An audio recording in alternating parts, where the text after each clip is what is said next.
Assalamu alaikum. So, on today's live show, we will be joined by Dr. Habibullah. He is a consultant plastic surgeon practicing in Peshawar, and we will be talking with him about hair transplant. I think hair transplant जो है वो एक बहुत ही frequent procedure है जो किया जा रहा है. It's done everywhere, in every city, in every nook and cranny of the country it is being done. So और इसमें problems भी बहुत हो रही हैं. काफ़ी मशहूर लोगों के भी हेयर ट्रांसप्लांट हुए, कुछ के ठीक हुए, कुछ के गड़बड़ हुए. So today let's talk about it. We will shortly be joined by Dr. Habib, who is an expert in hair transplant. He has been doing this for a very long time. And he will tell us about what hair transplant is, how to choose a good hair transplant surgeon, what to expect from hair transplant, what can go right, what can go wrong, all sorts of things.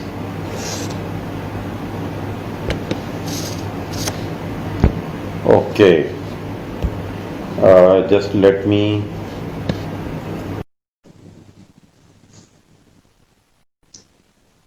So, welcome, Dr. Habib. Assalamualaikum. Thank you very much, sir. Busy? OT, sir. OT चल रहा है अभी भी इस वक्त भी? चल रहा है सर. ये तो पीक टाइम होता है. इस टाइम मेरे तकरीबन 6 सर्जरीज चल रहा है simultaneously. So you have 12 hands. Yes, sir. 12 नहीं, 24 hands. Okay. So I have been introducing you. We are live on Instagram, and I was introducing you as a consultant plastic surgeon, very experienced, practicing in Peshawar. Would you like to say something about yourself before we start? बिस्मिल्लाहिर्रहमानिर्रहीम. जैसा कि sir आपने पहले introduce कराया, मेरा नाम तो doctor Habibullah Shah. मैं एक प्लास्टिक सर्जन हूँ. I was working in Lady Reading Hospital as an assistant professor, which I have resigned last year in June and joined my private practice totally. तो सर क्लिनिक हमारा जो सिटी टावर में clinic है university road पे, तो बस hair transplant, cosmetic surgeries और ये सारे प्रोसीजर करते. और बस क्लिनिक तकरीबन हम 10 बजे शुरू कर देते हैं, रात को 2, 3 बजे, 4 बजे, 5 बजे, जिस टाइम भी सर्जरीज खत्म होती है तो छुट्टी कर देते हैं. और सुबह को फिर यही रूटीन होता है, हफ्ता इतवार छुट्टी होता है. So you have stopped the government service. No more government service, only private. Yes, sir. Last year in June I resigned from Lady Reading Hospital, Peshawar. Okay. Well, tell us about your graduation. Graduation कहाँ से की थी? Sir, I did my MBBS from Chandka Medical College, Ladkana, which is situated in Ladkana, affiliated with Liaquat University of Medical and Health Sciences, Jamshoro, Hyderabad. And I have done my FCPS degree from Hyderabad Medical Complex, Peshawar in 2014. So 2014 say you are working as a consultant. Yes, sir. Since 2014 I am working as a consultant plastic surgeon. I was senior registrar at Navshera Medical College, then joined Lady Reading Hospital. After that I have resigned. Okay. आपके जो hair transplant के results हम Instagram पे देखते हैं, they are fantastic, and that is the reason why we want to ask you now about hair transplant. First tell us, why do people get bald? गंजे होते क्यों हैं? यस सर, मर्दों में गंजापन क्यों होता है, इस पे मेरी वीडियो भी है यूट्यूब पे. ये बेसिकली जेनेटिक एंड्रोजेनिक एलोपेशिया इसको बोलते हैं अंग्रेजी में, और ये जेनेटिक प्रॉब्लम है. ये जीन्स के लेवल पे म्यूटेशन होती है, जीन्स में चेंजेस आती है, जिसकी वजह से हमारे टेस्टिस में टेस्टोस्टेरोन हार्मोन, ये जो फ्रंट पे हेयर फॉलिकल है, जो यहाँ के बाल है, इसको गिराते. पीछे वाले बाल जो होते हैं उस पे रिसेप्टर नहीं होते इस हार्मोन्स के लिए, इसको नहीं गिराते. अक्सर ही लोग यही क्वेश्चन करते हैं कि सर मेरी फैमिली में कोई भी गंजा नहीं है लेकिन मैं हो गया, तो ये जेनेटिकली कैसे हो गया? तो इस क्वेश्चन का आंसर ये है कि मैं इसको कहता हूँ कि देखो भाई, आदम अलैहिस्सलाम गंजे नहीं थे, तो इसके बच्चों में इस तरह शुरू हो गए. जीन्स में चेंजेस स्पॉन्टेनियसली भी स्पोरेडिकली जिसको बोलते हैं चेंजेस हो जाती है और बालनेस शुरू हो जाती है। बालनेस स्पेशली फ्रंट एरिया जो फ्रंट जोन है वर्टेक्स से टॉप पे और फ्रंट है फोरहेड जो एरिया इस पे होती है। और यहाँ पे जो हेयर फॉलिकल है इस पे एक स्पेसिफिक रिसेप्टर है जो हमारे टेस्टोस्टेरोन हार्मोन को सेंसिटिव है और वो जेनेटिकली डिफाइन होते हैं कि इसका बाल गिराएगा और इसका नहीं गिराएगा। सो आपका कहना ये है कि it is mainly determined bye genetics. Yes sir, totally purely genetic. Other causes Okay. भी है बाल गिरने के, लेकिन जो मर्दों में गंजापन होता है वो स्पेशली जेनेटिक होता है। इसके अलावा दूसरी बीमारियां भी है जिसमें बाल गिरते हैं, लेकिन उसका पैटर्न टोटली चेंज होता है sir. Okay, so and what is hair transplant? Transplant, hair transplant में फलसफा ये है कि ये जो बैक साइड के जो बाल है डोनर साइड जिसको बोलते हैं वहां पे ये हार्मोन के लिए रिसेप्टर नहीं है, तो उसी बालों को हम निकाल के आगे की तरफ उसी जोन में लगाते हैं जहां से पहले बाल गिरे थे, लेकिन ये वाले बाल नहीं गिरते। तो ये इसका फलसफा है कि जो पीछे रेजिस्टेंट फॉलिकल है टेस्टोस्टेरोन को उसको हम आगे की तरफ लेके आते हैं और वहां पे लगा के तो वो वहां पे लाइफ टाइम के लिए नहीं गिरते हैं। ओके, तो हेयर ट्रांसप्लांट के क्या क्या तरीके होते हैं? ट्रांसप्लांट के बेसिकली तो तरीके दो तीन तरीके हैं। जो सबसे मोस्ट पुराना और कॉमन तरीका था पहले जमाने में वो एफयूटी हेयर ट्रांसप्लांट जिसको लोग बोलते थे। तो उसमें पीछे के सर के पिछले हिस्से से जो डोनर साइड कहते हैं वहां से एक स्ट्रिप निकालते हैं, पूरी पट्टी निकाल के, और वो स्किन समेत उतार देते बालों को, तो वहां पे स्टिचेस लगा देते, उस जगह को क्लोज कर देते स्टिचेस से। फिर उसी स्ट्रिप को लेके वहां से फॉलिकल काट काट के एक एक फॉलिकल बनाते और इसको फिर आगे की तरफ लगाते, जो पुराना तरीका है। और स्टिचेस लगते उसमें पेन और ये चीजें कंपेरेटिवली ज्यादा होती है। तो आजकल जो है एफयूई मेथड जो है वो इन है, और मोस्ट कॉमनली प्रैक्टिस जो प्रोसीजर है एफयूई हेयर ट्रांसप्लांट जिसको फॉलिकुलर यूनिट एक्सट्रैक्शन बोलते हैं। वो सर के पिछले हिस्से से हम ट्रिम करके वहां पे एनेस्थीसिया देके एक एक फॉलिकल को वहां से एक्सट्रैक्ट करके तो उसको एक स्पेसिफिक मीडियम में जमा करके फिर उसके बाद उसी बालों के लिए फ्रंट पे लाइन जो डिजाइन है वो उसको बना के और उस फॉलिकल को फिर एक एक वहां पे लगाते हैं। ये एफयूई मेथड होता है। तो आपके ख्याल में इनमें से बेहतर कौन सा है? सर एफयूई मेथड जो है सबसे बेस्ट है आजकल। कुछ हाथों में एफयूटी अच्छे होते हैं, कुछ लोगों की एफयूई अच्छे होते हैं, लेकिन जो गोल्ड स्टैंडर्ड है मेरे ख्याल में एफयूई इसलिए बेस्ट है कि इसमें ना तो कट लगती है। बीइंग अ प्लास्टिक सर्जन अगर देखा जाए तो हमारे जो स्कल्प फ्लैप है एफयूई मेथड में वो स्पेयर हो जाती है। मैं इसका एग्जांपल देता हूँ, मरीजों को खुदा ना खास्ता एक्सीडेंट हो जाए या बिजली लग जाए और यहाँ की आपकी स्किन उतर गई, तो आपने अगर एफयूटी हेयर ट्रांसप्लांट किया होगा तो आपका लोकल फ्लैप नहीं होगा, simple as a plastic surgeon. दूसरी बात ये कॉमन लोगों के लिए कि वहां पे स्टिचेस में हमेशा इन्फेक्शन का रिस्क होता है, वहां पे पेन होते हैं, नंबनेस उसकी वजह से बहुत ज्यादा होती है, और एक स्ट्रिप में ज्यादा से ज्यादा 2500 और 2000 के दरमियान फॉलिकल निकलते हैं। तो उसमें से जो सर का फ्रंट वाला हिस्सा है वही बन जाते हैं। और एफयूई मेथड में अगर आपका डोनर अच्छा है, बगैर टांके लगाए हुए, बगैर कट लगाए हुए, आपका पूरा सर एक सेशन में कवर हो सकता है। तो एफयूई में अंदाजन कितने फॉलिकल्स आप निकाल लेते हैं? सर हम एवरेज 3500 निकालते हैं, एवरेज की बात कर रहा हूँ। कुछ डोनर अच्छे होते हैं उसमें से 4500 तक भी आ जाते हैं, लेकिन एक बात है कि मैं काउंट नहीं करता हूँ। हम जो डोनर को देखते हैं और एरिया को देखते हैं तो उसी के मुनासबत से चलते हैं उसके साथ साथ।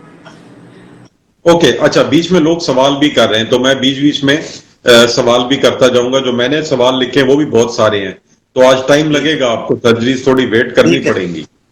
ओके, फीमेल्स में हेयर लॉस का आपने क्या एक्सपीरियंस देखा है? बिल्कुल, फीमेल में चूंकि हमारी सोसाइटी में आम हेयर लॉस जो है, जो rather than female pattern hair loss है, जो एंड्रोजेनिक एलोपेशिया है वो ज्यादा है। हमारी सोसाइटी में जो एंड्रोजेनिक एलोपेशिया है फीमेल में वो बहुत कम है, लेकिन है।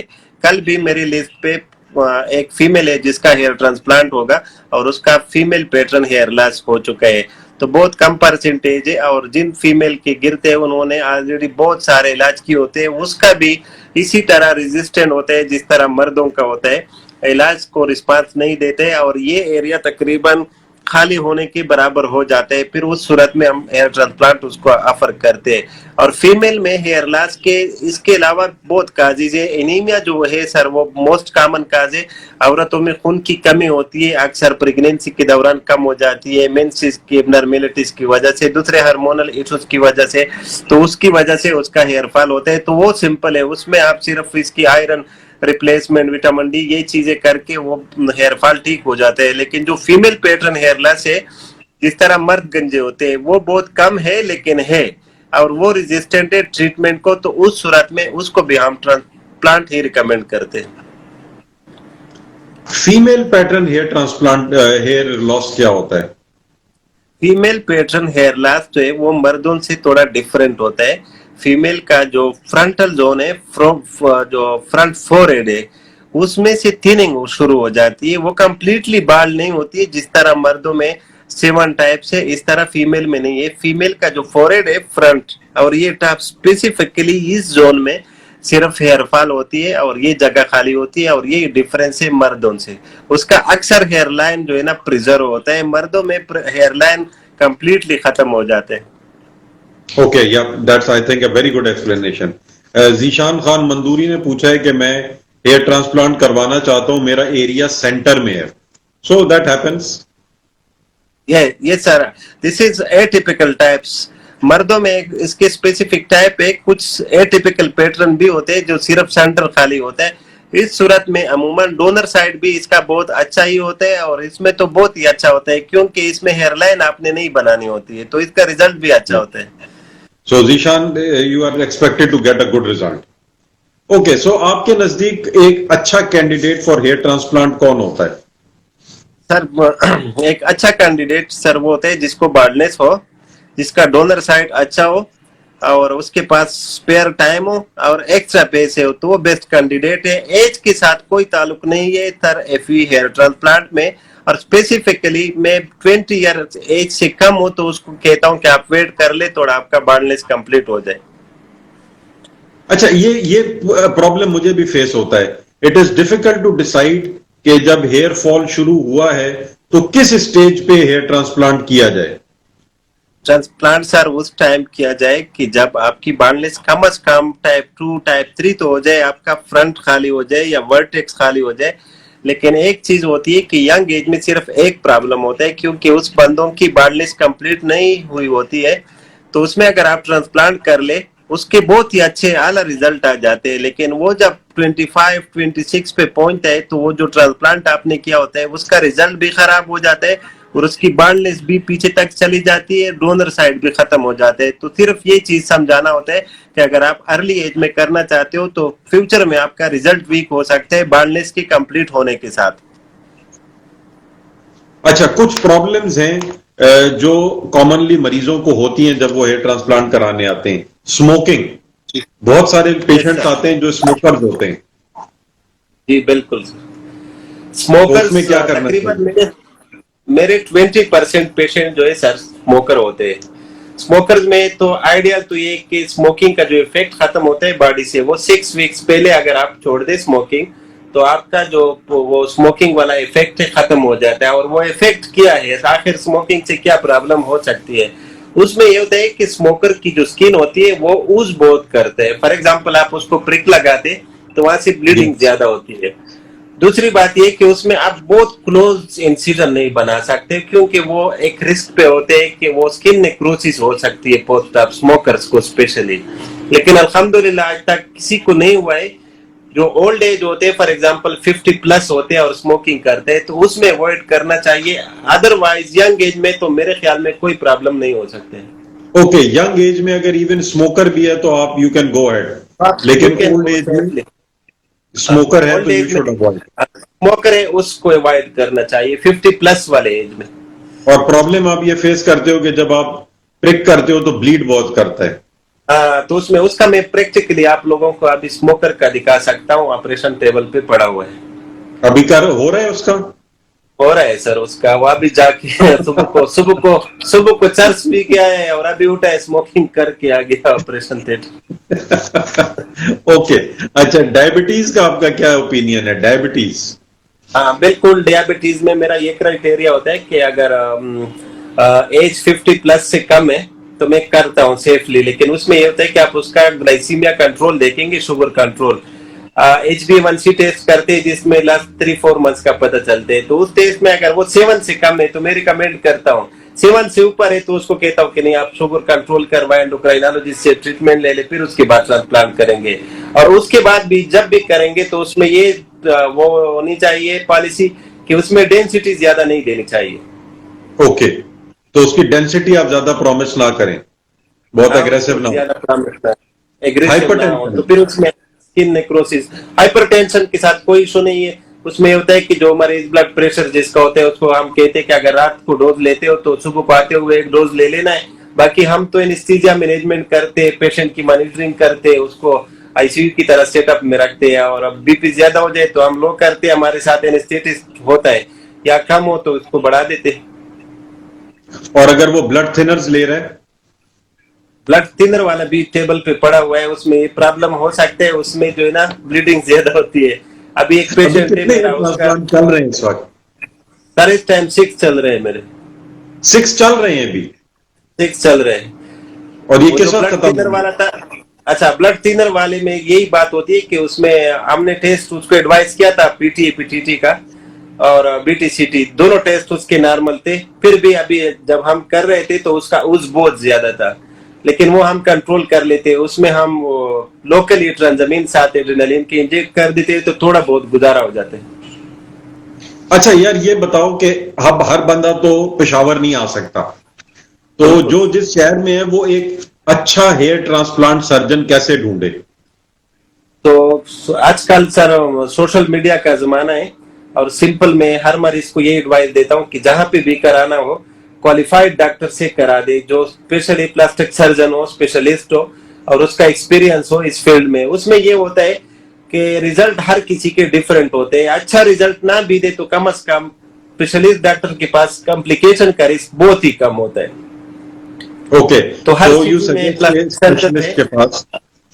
हाँ बिल्कुल, मैं plastic surgeon. Facebook page plastic surgeon के पास जानी चाहिए, और उसको जो है ना कम से कम कॉम्प्लिकेशन का रेट वहां पे कम होगा, उसको नहीं मिलेगा। ओके, अच्छा ये बताएं कि क्या इसमें आपको एडमिशन करना पड़ता है या ये डे केयर प्रोसीजर है? ये सर डे केयर प्रोसीजर है। इसमें मरीज नॉर्मली सुबह को उठ के नाश्ता कर लेता है, फुल स्टमक के साथ आता है, और जब हम शुरू करते हैं तो उस टाइम उसको एंजुलाइटिक जिसको अल्प्राजोलाम बोलते हैं 0.5 मिलीग्राम, साथ में एक इंड्राल में हर मरीज को देता हूँ 10 मिलीग्राम। तो पेशेंट को कोई खौफ नहीं होता है, बिल्कुल free style relax local procedure है, और जब भी खत्म हो जाए तो लोग खुद ड्राइव कर सकते हैं घरों को जाते हुए। अच्छा, स्टेप्स क्या होते हैं? पेशेंट जब पहुंचता है तो फिर क्या होता है? पेशेंट जब पहुंचते हैं तो पहले पेशेंट प्रिपरेशन बहुत जरूरी है। पेशेंट से हम कंसल्ट लेते हैं और उसकी इन्वेस्टिगेशन चेक होती है, तो फिर उसके बाद उसकी हम बाल ट्रिमिंग कर देते हैं, बालों को उसको गंजा कर देते हैं। फिर उसके बाद प्लेन करते हैं डोनर को कितना हमने निकालना है, डोनर साइड को मार्क करते हैं और रिसिपिएंट एरिया पे मार्किंग करते हैं कि इतना है हमने इसमें कवर करना है।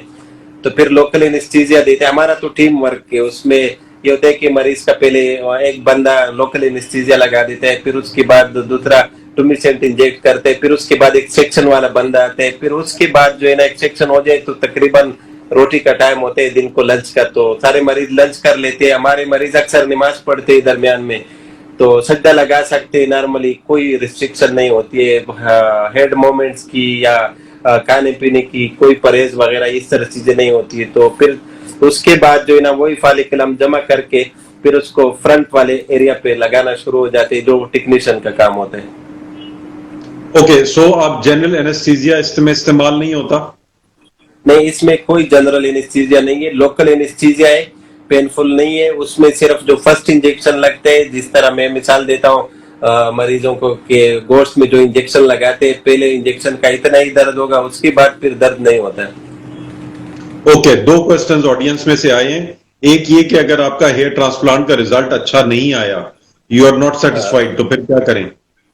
बिल्कुल सर, मैं डेली 6 प्रोसीजर करता हूँ, मेरे भी 100% सक्सेसफुल नहीं है। कभी कभी ऐसा होता है कि डोनर अच्छा होता है, अच्छा काम हो जाता है, लेकिन रिजल्ट नहीं आ जाते हैं, तो उसमें डिफरेंट रीजन है। फॉर एग्जांपल बॉडी रिस्पांस सबसे इंपॉर्टेंट है। कुछ लोगों की बॉडी रिस्पांस ही इस तरह होता है कि वो फॉलिकल को जो है ना अक्सर उसमें सक्सेस नहीं कर लेते। तो उसमें ये होता है कि हमारी ये गारंटी होती है मरीज को कि अगर रिजल्ट कमजोर आया या आप उससे सेटिस्फाइड ना हो या मैं सेटिस्फाइड नहीं हुआ तो आपका हम दोबारा फ्री में करेंगे, ये इसकी गारंटी ओके, होती है। Very good. और होती है तो मेरे हल ये भी कि 10 दोबारा किया जाए। बिल्कुल सर, मेरे 20 साल में 10-12 मरीज होते हैं जिसका मैं रिव्यू करता हूँ, दोबारा फ्री सेशन करता हूँ उन लोगों का। हालांकि ओके साल में मैं 2500 केसेस करता हूँ, तो 2500 में से 12-13 बहुत ही माइनर परसेंटेज है। ओके, जीशान बार बार पूछ रहे हैं कि बालचर का क्या इलाज होता है और वजह क्या होती है। बालचर इट इज स्लाइटली जो होती है, अनरिलेटेड बट वो बार बार पूछ रहे हैं। Yes sir, this is alopecia areata Zeeshan. ये ऑटो इम्यून डिजीज है जो मुझे भी होता है, मुझे दाढ़ी में आती है और इसको कोई इलाज नहीं करनी चाहिए। यहाँ पे खुद बाल आते हैं, अगर इसमें 3 साल तक बाल ना आए इस जगह पे तो यहाँ पे फिर बंदा ट्रांसप्लांट भी कर सकते हैं, लेकिन 90% चांस होता है कि इसमें खुद ही ग्रोथ कर लेगा। यहाँ पे इसके लिए कोई इलाज नहीं करनी चाहिए। Okay, how stressful is it for the patient? बिल्कुल सर, ये डिफरेंट पेशेंट का डिफरेंट रिस्पांस होता है।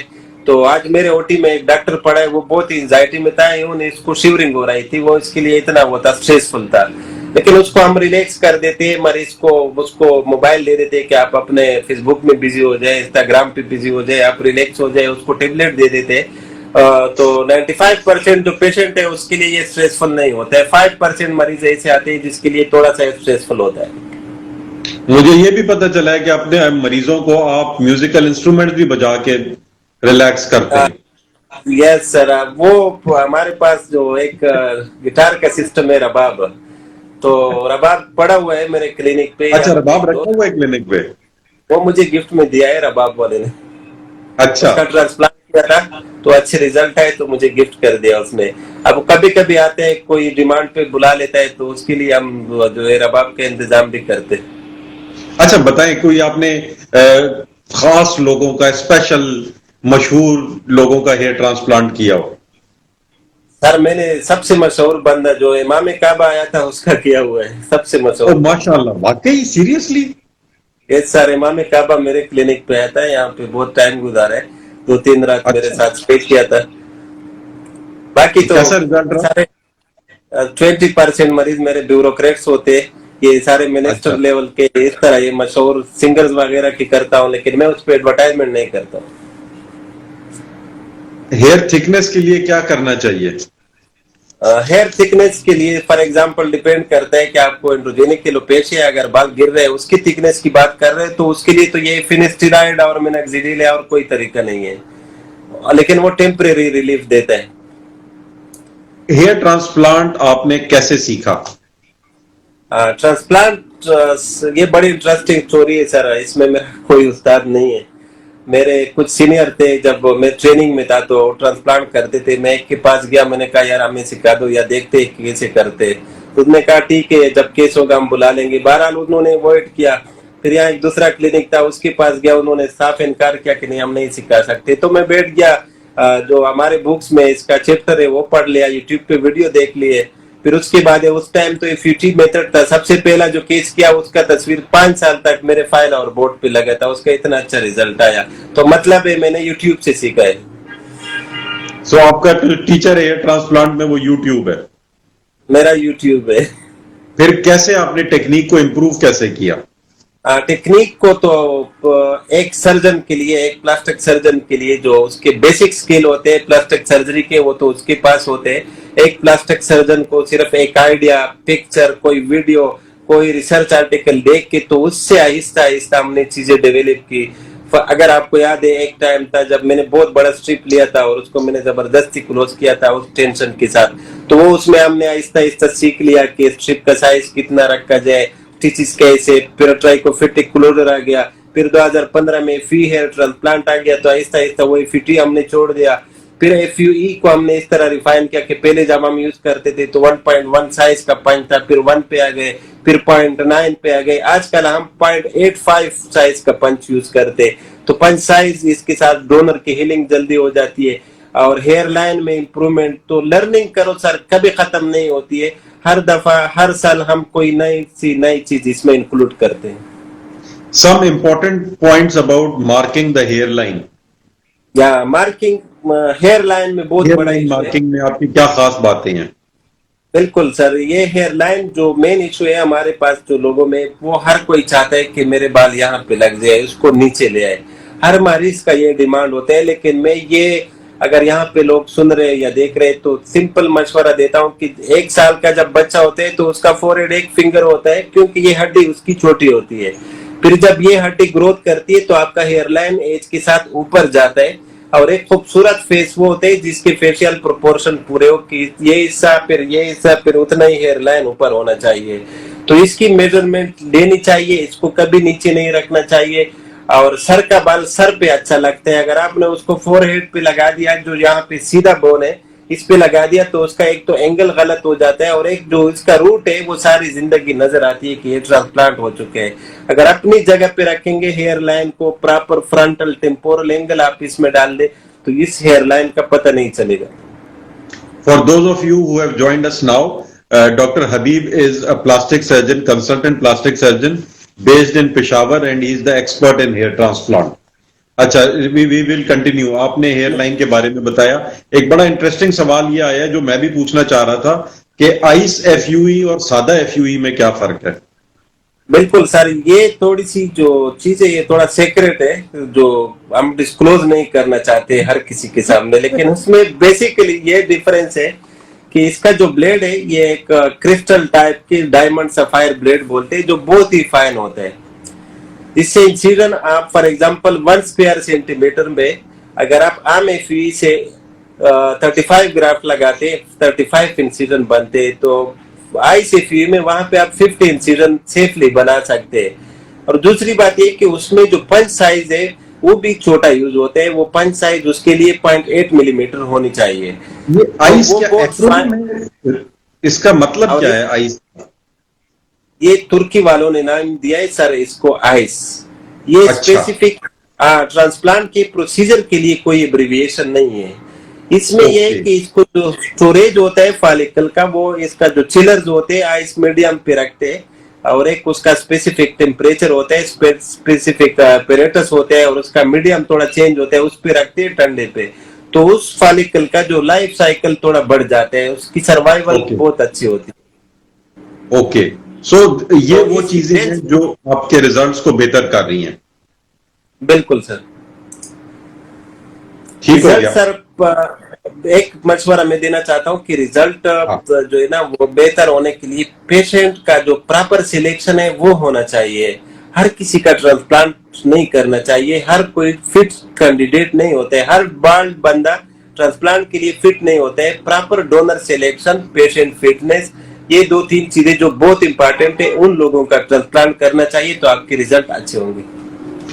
जरा डिटेल में बताएं कि who are not good candidates for hair transplant? Sir those with कुछ लोगों के एक्सपेक्टेशन अनरियलिस्टिक होते हैं, जो बॉडी डिस्मॉर्फिक डिसऑर्डर में आते हैं, जो लोग चाहते हैं कि नहीं बिल्कुल जिस तरह अल्लाह ने बनाए थे उसी तरह मेरे बाल आ जाए, वो पॉसिबल नहीं है अगर आप 3 सेशन भी कर दे। दूसरी बात ये कि डोनर साइड प्रॉपर होनी चाहिए। अगर आपके डोनर साइड की थिकनेस, वहां पे हेयर फॉलिकल का डायमीटर, स्किन क्वालिटी ये अच्छी ना हो, तो उन लोगों को आपने काउंसिल करना है पहले से कि भाई आपका रिजल्ट ठीक नहीं आ सकता है। फिर भी अगर आप करना चाहते हो, मैंने कुछ ऐसे भी केसेस किए जिससे वादा लिया है कि आप मेरा नाम नहीं लेंगे कि डॉक्टर हबीब ने किया है, क्योंकि उसका डोनर नहीं होता है और वो करवाना चाहते हैं, तो उसको उस सूरत में करता हूँ कि फिर मेरा नाम नहीं लेगा।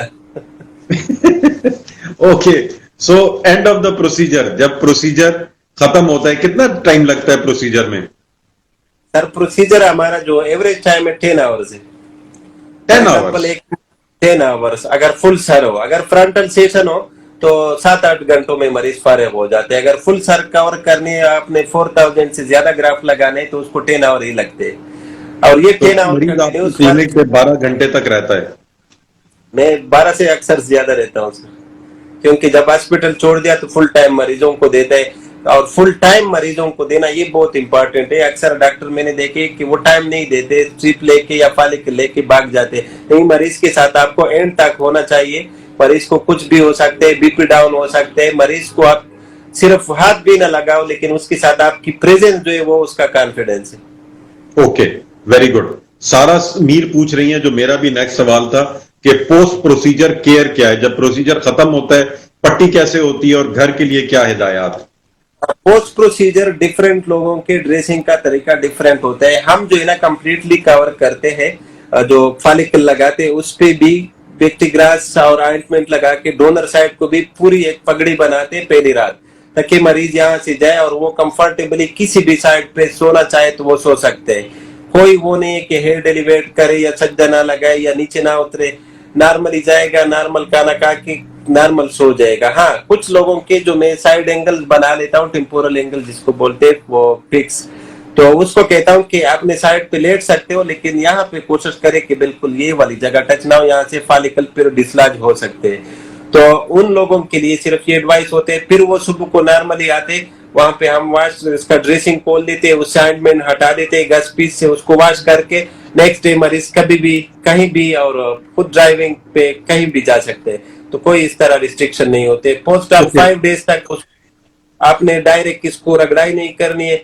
2 वीक्स के बाद मैं मरीजों को कहता हूँ नॉर्मल शावर ले ले बस, और नॉर्मल इस पे हेलमेट पहन सकते हैं, टोपी पहन सकते हैं, कोई रिस्ट्रिक्शन नहीं होते।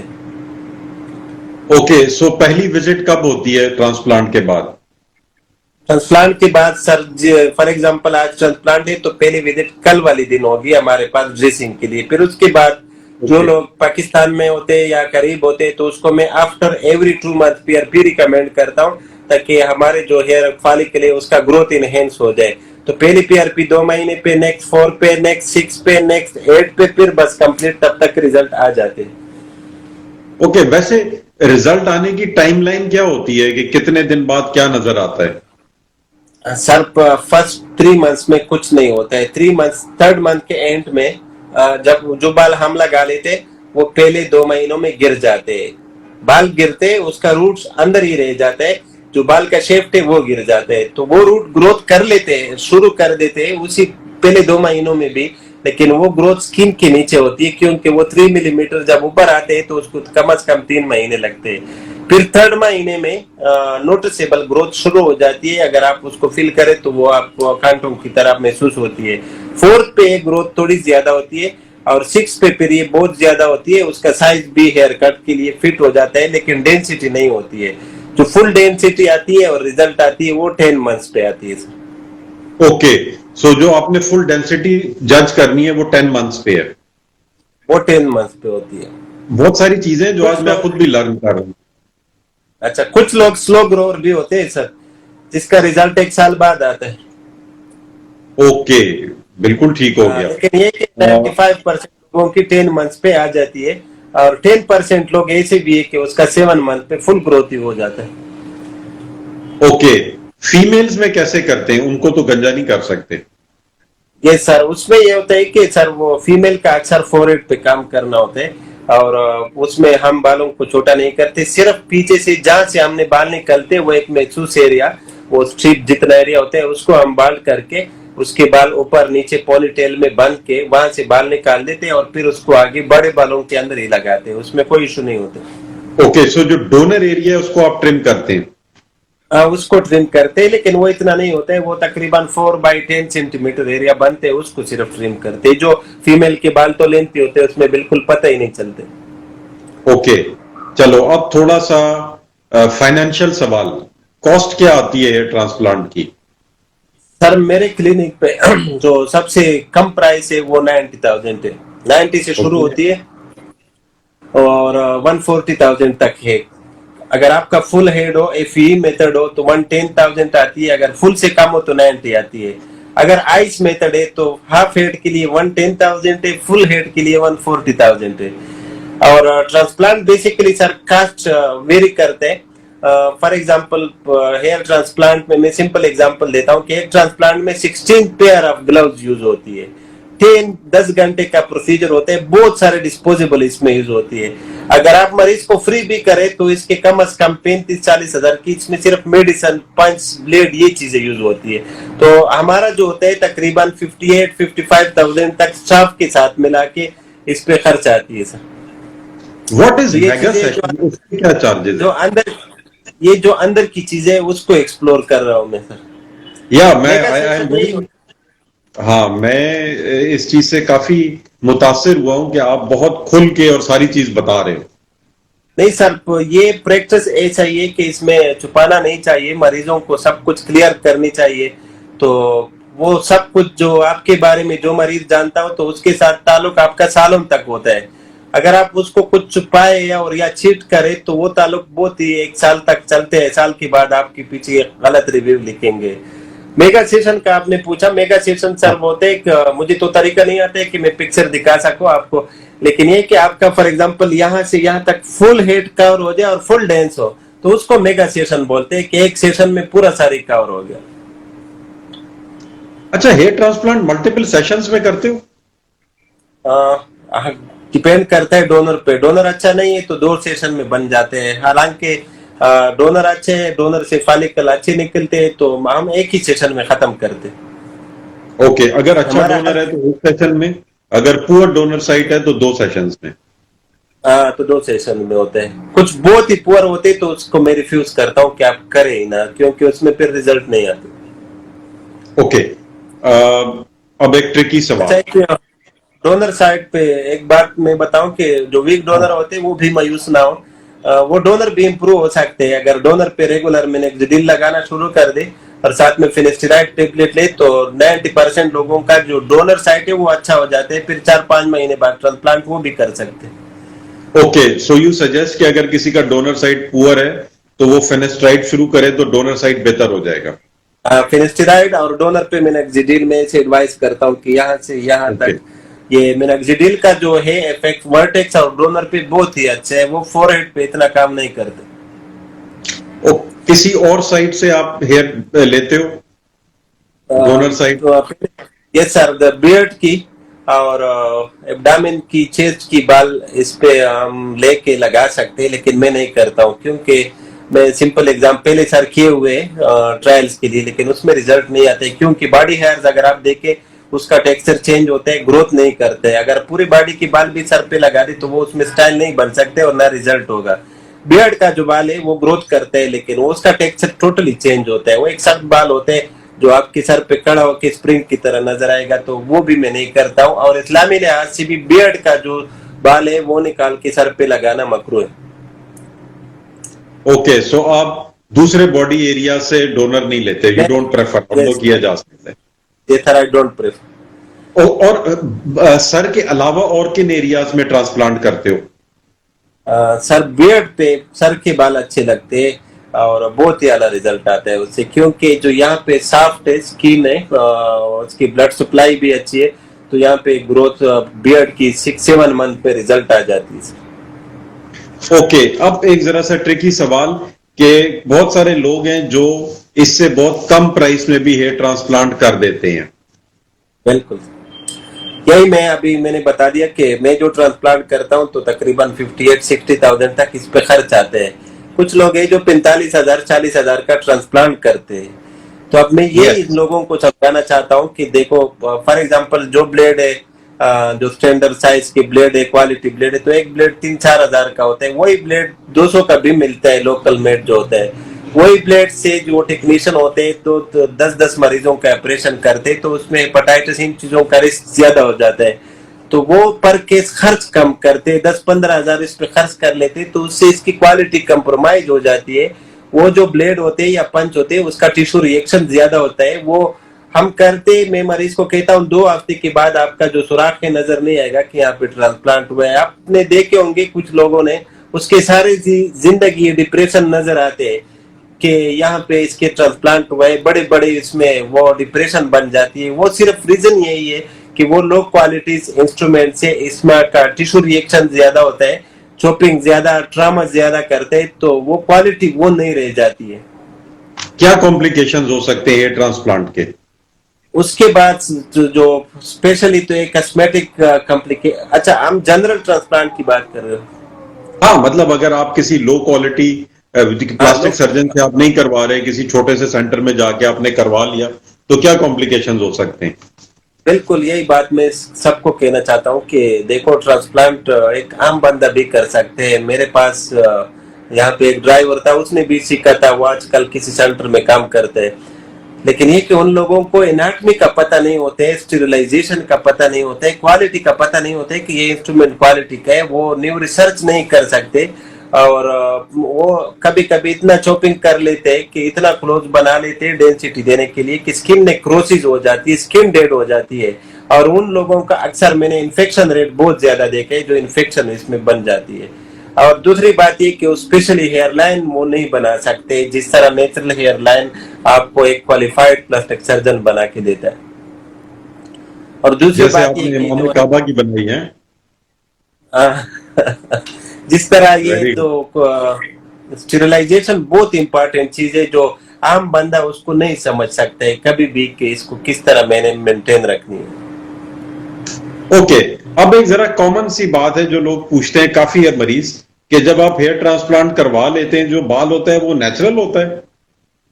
हाँ बिल्कुल, वो नेचुरल आपके बाल ही की तरह होगा अगर उसका प्रॉपर डायरेक्शन में लगाया जाए और प्रॉपर जगह पे लगाया जाए, तो उसका पता नहीं चलेगा कि ये इसका अपना है या ट्रांसप्लांटेड है।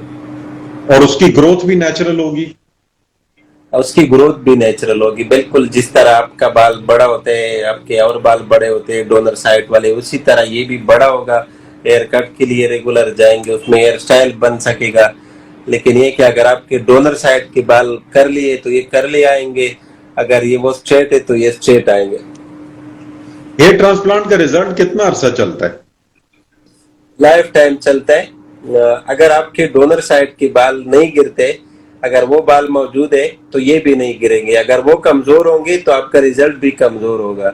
अगर कोई ऐसी बीमारी लग गई कि वो डोनर के बाल गिरते तो फ्रंट से भी गिर जाएंगे, लेकिन ऐसी बीमारी आज तक हमने तो नहीं देखी। लॉन्ग टर्म क्या केयर क्या है हेयर ट्रांसप्लांट के बाद? उसके बाद जब रिजल्ट आ जाए 1 साल के बाद, कोई एक्स्ट्रा केयर इसके लिए जरूरी नहीं है, वही नॉर्मल रूटीन वाली शैम्पू, नॉर्मल तेल, नॉर्मल लाइफ बंदा स्टार्ट कर लेता है। No special care?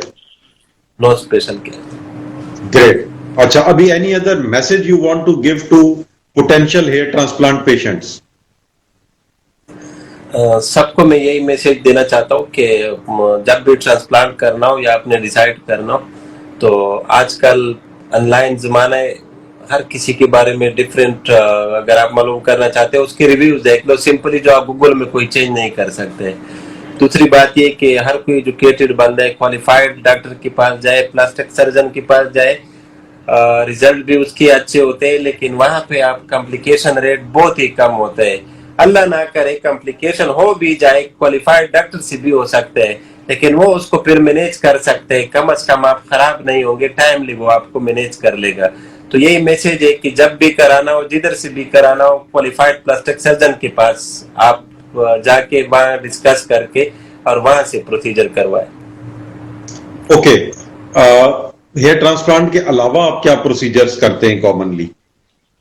Hair transplant के अलावा सर इस क्लिनिक में हम कॉस्मेटिक के तकरीबन सारे प्रोसीजर करते हैं जो लोकल एनेस्थीसिया में होते हैं। फॉर एग्जांपल आंखों की सर्जरी हो गई, ब्लेफरोप्लास्टी हो गई, कान की ऑटोप्लास्टी जो हो गई, लिप सर्जरीज हो गई सर, और छोटे मोटे फेट ग्राफ्टिंग जो हो गए वो इस क्लिनिक में सब हम करते हैं। फिर उसके बाद जनरल एनेस्थीसिया के जो केसेस होते हैं, फॉर एग्जांपल राइनोप्लास्टी जो फुल बेहोशी में होती है, एब्डामिनोप्लास्टी जो पेट की सर्जरी होती है, ब्रेस्ट की सर्जरी होती है, गायनेकोमेस्टिया, ये तकरीबन सारे ही प्रोसीजर करते हैं। ओके, कहाँ इसके क्लिनिक है आपके?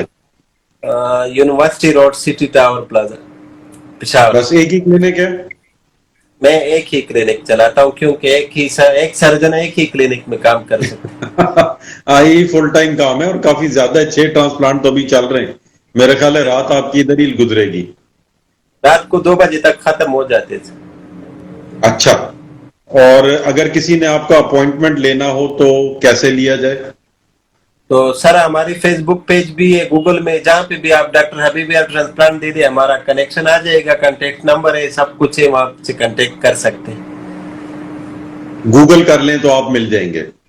डॉक्टर हबीब हेयर ट्रांसप्लांट लिख दे तो आ जाएगा सर। यार Habib, it was a fantastic session, very informative, very informative. Thank you very much for talking very straight.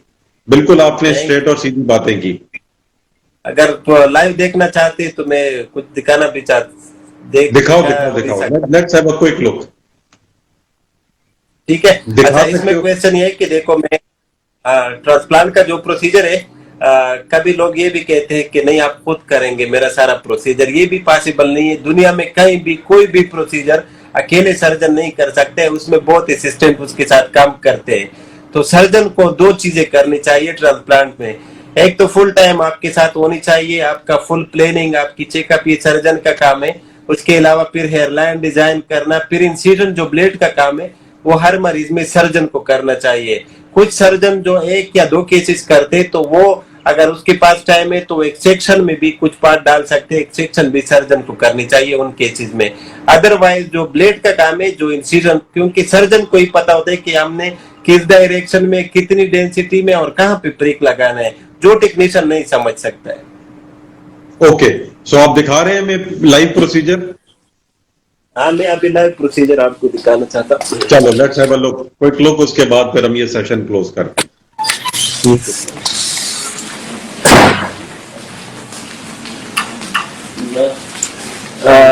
ये स्पेशली मैं दिखाना चाहता हूँ आप लोगों को व्हाइट हेयर में। ओके, मुझे पता नहीं इसको फ्रंट है, ये जो है इसका 5th मंथ चल रहा है।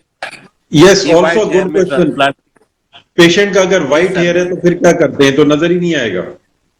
हाँ, लेकिन ये कि इसका हमने किया है, ये फुल बाल था, इसका यहाँ तक सेशन हुआ है, एग्जैक्टली यहाँ तक। इसका 6 मंथ हो गए, कितने मंथ हो गए? 5 मंथ कंप्लीट हो गए। जो रिजल्ट के बारे में भी लोग जान सकते हैं कि 5 मंथ में इतना ग्रोथ हो जाता है। और ये फुल बाल था, इसकी ये जगह जो है ये अभी बाकी है, इसमें हम फिर ट्रांसप्लांट करेंगे। इधर अभी करने लगे?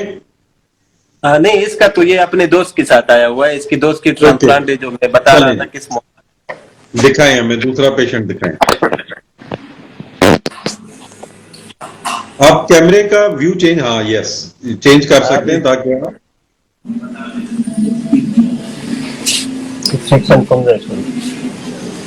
ढेर जबरदस्त डॉक्टर साहब। मैंने आपको कमेंट्स किए, ये कमेंट कर ली। ये एक सेक्शन है, मैं थोड़ा दिखाना चाहता हूँ। ब्लड वाले ये डोनर साइड है, इसको डोनर साइड बोलते हैं। ये मरीज कंफर्टेबल लेटा है, यहाँ से हमने तकरीबन उल्टा लेटा हुआ है। हाँ, तो ये 4000 ग्राफ्ट होंगे। फॉलिकल इधर रख ले। ओके, ये हेयर फॉलिकल इसको बोलते हैं, ताकि व्यूअर क्लियरली देख ले सर। यस, ये एक एक फॉलिकल निकाला जा रहा है।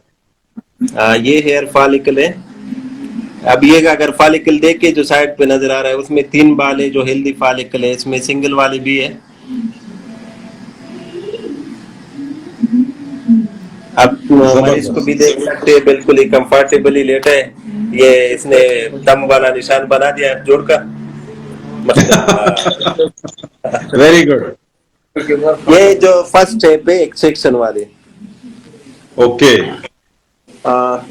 एक्सेक्शन ये अभी जो पंचिंग करते हैं, इसको पंचिंग बोलते हैं। ओके, ये भी आप बाल एक्सट्रैक्ट कर रहे हैं, राइट? पंच कर रहे हैं। ये एक सेक्शन है, सॉरी पंचिंग, वो एक सेक्शन थी जो फर्स्ट दिखा दिया मैंने। ओके, ये